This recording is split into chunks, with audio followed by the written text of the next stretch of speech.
Hi mga tol, tara, gawa tayo ng kwek-kwek.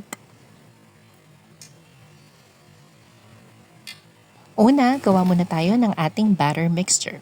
Mag-mix lang tayo ng flour,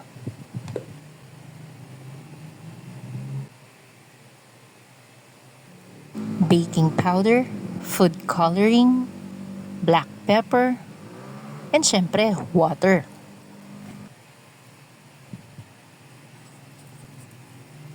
Medyo nasobrahan yung water na nailagay ko kaya nagdagdag pa ako ng konting flour dito sa ating batter mixture.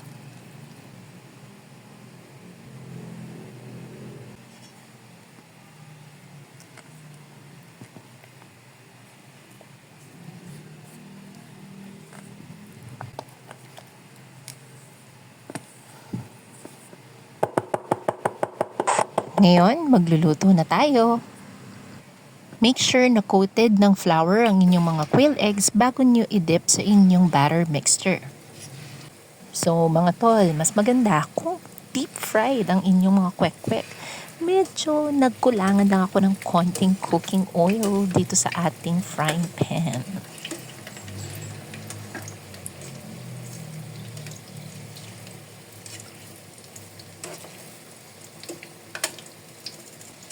So ayan, luto na ang ating mga kwek-kwek.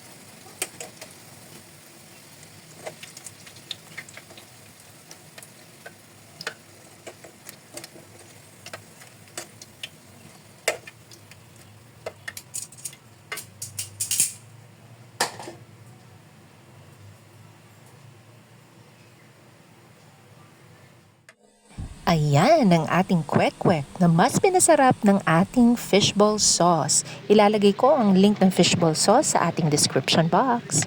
Enjoy!